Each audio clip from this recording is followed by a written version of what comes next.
Je peux comprendre le sentiment dans le cœur de Diomaye. Sentiment d'amertume, hein. C'est immanquable. Nit la comme nit ñëpp. Sentiment d'amertume, su ma sañoon du demee nii.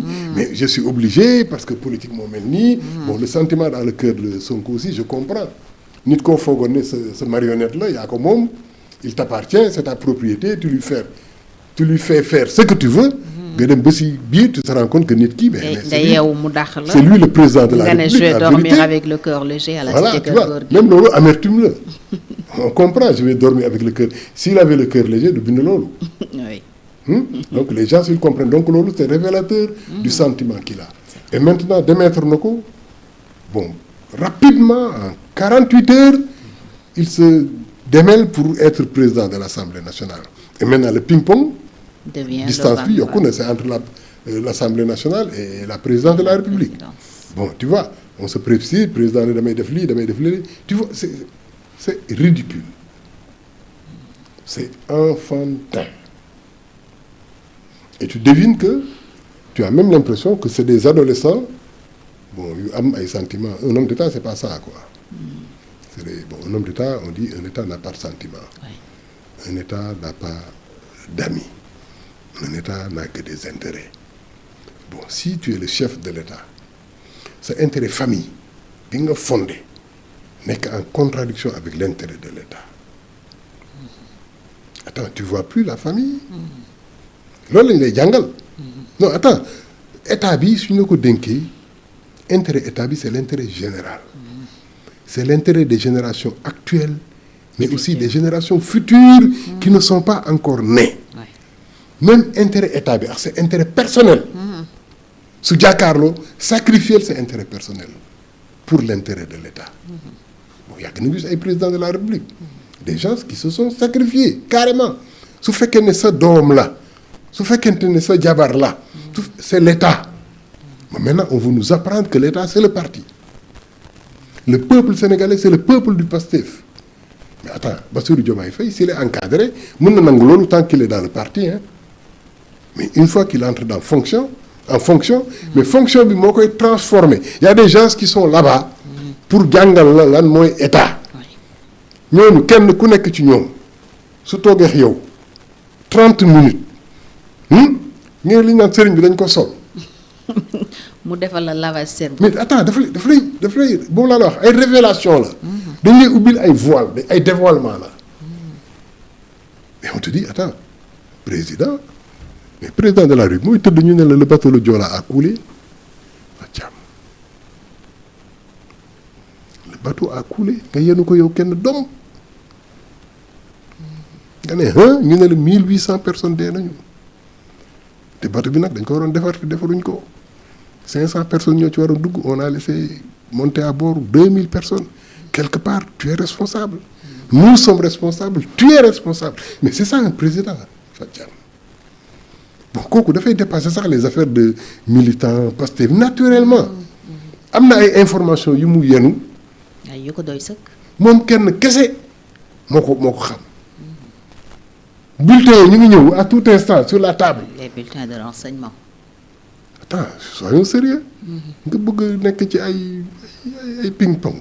Alors c'est justement pour être au-dessus de la mêlée que président waxoon ne président warul nekk président de parti loolu moo taxoon d'ailleurs bi mu yegsee au pouvoir il avait démissionné de ses fonctions de secrétaire général de PASTEF mais récemment il a annoncé la création d'un parti politique moom président Diomaye nan ngay expliquer revirement boobu. C'est normal hein.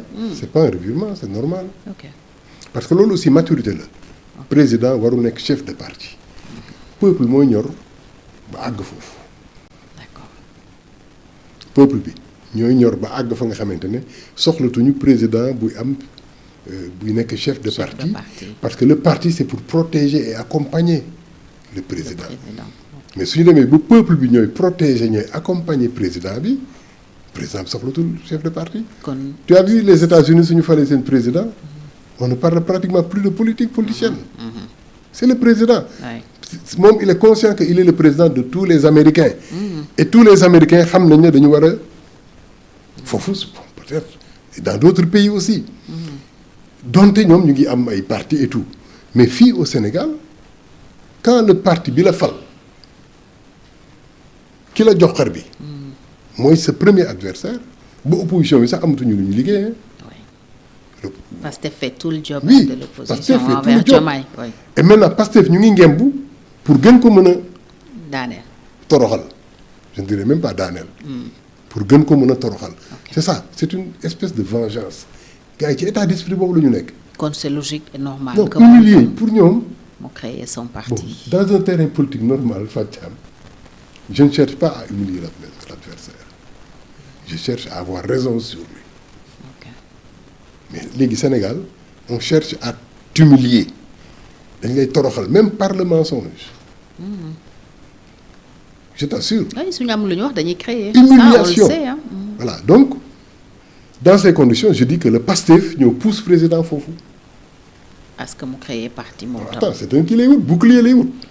gladiateur yi su ñu nekkee ci ring bi. gladiateur bu amul bouclier tu meurs hein ku amul casque en fer. avec des cornes tu meurs. donc puisque combat bi àgg na ci bang bang bi il est obligé aussi de Chercher trouver un bouclier. un bouclier et Diomaye président xëy na cadre bi doyatul. parce que les gens qu'ils veulent faire venir cadre boobu convenir u leen. maintenant on dit on va créer un parti. Ok. Et les gens vont venir et du PASTEF et d'autres partis. On sait aussi ce que c'est que le Sénégal et ce que représente le pouvoir au Sénégal. Le pouvoir au Sénégal, c'est la récompense. Jàppale leen ma jàppale leen. Oui. C'est ça le discours hein. Et on sait que bon Sénégal gars yi dañuy waxantu rek ñi gars yi man la ñu gëm. ñi la gëm ànd ci yëpp en fait gëmuñu la seen teraanga la ñu gëm. bari na de. Ça aussi c'est l'autre erreur de Sonko. Voilà en passant que moo tax sax mu commencé di caser gars yi à l'Assemblée. à l'Assemblée oui. que gars yi commencé. pour téye leen. pour téye leen. oui parce que ñi ñàkk seen poste ministre beaucoup d'observateurs se demandaient mais ils vont tenir jusqu'à quand. ak fonds politique bi fu mu dugg. fonds politique bi mu yoroon fu mu ko dugal. tout le budget de guerre là qu'il a créé c'était pour quelle guerre. Bon c'est une question. Et donc moom xam na ne aussi voilà en politique au Sénégal il faut des moyens en politique au Sénégal li fi téye nit ñi c'est parce que dañu gëm ne soo faloo ñu am teraanga moo tax dina am ñu dul dem déjà commencé am ñu war commencé signalé wu ñu lay jàppale on n'avait pas un messie Sénégal la ñu bëggoon jàppale c'est ça aussi la vérité si l'engagement est réel donc pour le camp politique présidentiel c'est déplorable parce que tey jii ci soxla Sénégal la ñu waroon taxaw maintenant moom Sonko mu ngi ci massification du PASTEF. ñu ngi jaay carte. ñu ngi jaay carte. président mu ngi créer parti su créer parti aussi il y aura des procédures des rencontres des cartes qu'on va vendre. massification. alors que 2 ans moo ñu dese 2 ans et demi pour les présidentielles prochaines. Ouais. donc on a perdu 2 ans et demi on va perdre yeneen 2 ans et demi bon yàlla moo xam nu mu ci jublu xëy na la lecture que nous allons avoir de ce jeu politique là malsain.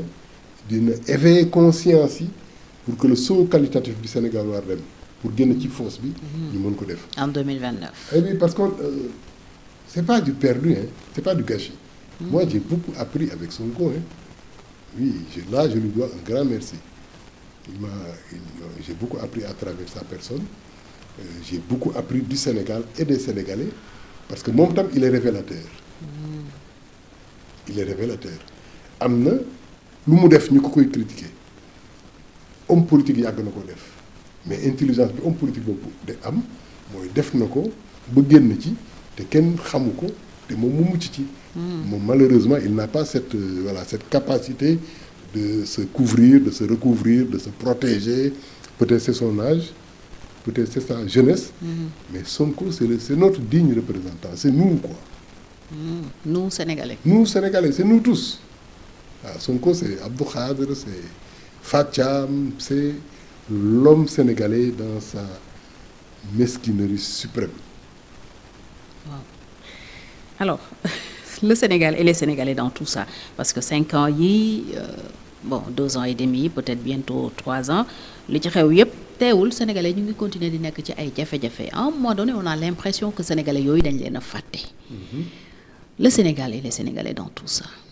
Le Sénégalais paie le prix de ses erreurs politiques hein. De ses choix. mais Macky bi muy dem loolu la ñu yéene woon ah moom tam. attends yéen a may bousculer nii di ma bëgg a toroxal nii. Vous verrez. je pars et vous verrez Et vous apprendrez. Il est en train de rire sous cap. Vous allez me regretter. Oui, oui, il est en train de rire sous cap. Il s'attendait à ça. Il a même préparé ça. C'est ça aussi sa responsabilité. Hein. Oui. C'est ça aussi sa culpabilité. Ok. Ah oui. moom la moo fal Diomaye moo fal Sonko. Ak Sonko. moo leen jox réew On mi. peut lui reprocher Ah ça. non moo leen jox réew mi en se disant je ne sais pas quel calcul et cetera daf ñu mere woon bi muy dem. Doyal naa sëkk kay. waaw Ça xam nga voulait tout Abdoulaye il dire. était un peu vieux. Mais Abdoulaye Wade il disait à ces gens non ak li ma fi def yëpp dañ may fal. ak li ma fi def yëpp xamul woon ne nit ñi gisuñu lu mu fi def. Gisatuñu ko woon. waaw gisuñu ko sax. am na réalisation bi nga xamante ne c'est après son départ la ko nit ñi découvrir. Ok. Maintenant loolu Macky il a traduit kan moo waxoon weddi gis bokku ci. C'était pas Wade. C'était Wade. Oui. Oui, c'était ça weddi gis bokku ci. Parce que j'ai fait tellement de choses non les gens ils vont voter pour moi. Oui Pape Cheikh ñoo ko wayaloon d'ailleurs. Voilà. Weddi gis bokku ci. Mais